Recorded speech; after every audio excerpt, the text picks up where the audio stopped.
Hello ಎಲ್ಲರಿಗೂ ನಮಸ್ಕಾರ. Welcome back to my YouTube channel. ಇದು ಬಂದು ಡೇ 2 ಅರ್ಲಿ ವೇಕಪ್ ಚಾಲೆಂಜ್. ಮತ್ತು ಇವತ್ತು ನಾನು ನಿನ್ನೆ ಕೂಡ ಹೇಳಿದ್ದೆ ನನ್ನ ವೀಡಿಯೋಸಲ್ಲಿ, ನಾನೇನಾದರೂ ವೀಡಿಯೋಸ್ ಅಪ್ಲೋಡ್ ಮಾಡೋಕ್ಕೆ ಸ್ಟಾರ್ಟ್ ಮಾಡಿದ್ರೆ ಏನಾದರೂ ಒಂದು ಪ್ರಾಬ್ಲಮ್ ಸ್ಟಾರ್ಟ್ ಆಗುತ್ತೆ ಅಂತ. ಆ್ಯಸ್ ಯೂಶುವಲ್ ಸೇಮ್ ಆಗೇ ಆಯಿತು.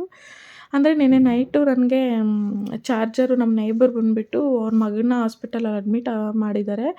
ಅವ್ರು ಅಂದರು, ಸ್ವಲ್ಪ ನಿಮ್ಮ ಚಾರ್ಜರ್ ಕೊಡಿ, ನಾನು ಚಾರ್ಜರ್ ಅಲ್ಲೇ ಬಿಟ್ಟು ಬಂದೆ, ನಮ್ಮ ವೈಫ್ ಇದ್ದಾರೆ, ನಿಮ್ಮ ಚಾರ್ಜರ್ ಬೇಕು ಅಂತ ಕೇಳಿದ್ರು.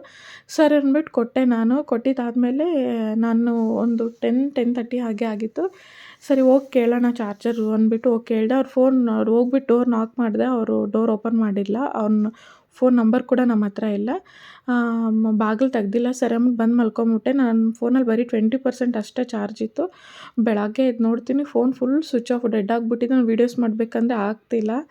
ಸರಿ ಏನು ಮಾಡೋದಂತ ಸುಮ್ಮನಾಗ್ಬಿಟ್ಟೆ. ಒಂದು 8:30 ಹಾಗೆ ಆಗಿತ್ತು. ಅವ್ರ ಮಗಳು ಸ್ಕೂಲ್ಗೆ ಹೋಗೋದಕ್ಕೇನೋ ಬಂದಿತ್ತು. ಸರಿ ಅಂದ್ಬಿಟ್ಟು ನಾನು ಹೋಗಿ ಕೇಳಿದೆ, ಚಾರ್ಜರ್ ಬೇಕಿತ್ತು ಅಂತ. ಪಾಪ ಕೊಟ್ಬಿಟ್ಟು ಸಾರಿ ಅಂತ ಹೇಳಿದ್ರು. ಇಟ್ಸ್ ಓಕೆ ಅಂದ್ಬಿಟ್ಟು ನಾನು ಬಂದುಬಿಟ್ಟು ಆಮೇಲೆ ನಾನು ಸ್ವಲ್ಪ ಹೊತ್ತು ಚಾರ್ಜ್ ಹಾಕ್ಬಿಟ್ಟು ಫೋನು ಆಮೇಲೆ ವೀಡಿಯೋ ಸ್ಟಾರ್ಟ್ ಮಾಡಿಕೊಂಡೆ. ಆಮೇಲೆ ನನಗೆ ಏನು ಅನ್ನಿಸ್ತಿದೆ ಅಂದರೆ, ಈ ದೃಷ್ಟಿ ಅಂತಾರೆ ನೋಡಿ, ಈ ಕೆಟ್ಟ ಕಣ್ಗಳು ಅನ್ನುತ್ತೆ ನೋಡಿ, ಅದು ನಿಜವಾಗ್ಲೂ ನನ್ನ ವಿಷಯದಲ್ಲಿ 100% ಆಗ್ತಾಯಿದೆ. ನಾನು ಏನೇ ಒಂದು ಒಳ್ಳೆ ಕೆಲಸ ಮಾಡೋಕ್ಕೆ ಸ್ಟಾರ್ಟ್ ಮಾಡಿದ್ರು ಅದು ಅರ್ಧದಲ್ಲೇ ನಿಲ್ಲುತ್ತೆ. ಅದು ಏನಕ್ಕಂತನೂ ಗೊತ್ತಿಲ್ಲ. ಈ ಸರಿ ನನ್ನ ಒಂದು ಇದರಲ್ಲಿ ಆ ಥರ ಆಗಬಾರ್ದು ಅಂತ ನಾನು ಈ ಚಾಲೆಂಜ್ನ ಕಂಟಿನ್ಯೂ ಮಾಡ್ತಾಯಿದ್ದೀನಿ. Thank you so much. ನಿಮ್ಮೆಲ್ಲರ ಸಪೋರ್ಟು ನನಗೆ ಹೀಗೆ ಬೇಕು ಅಂತ. Thank you.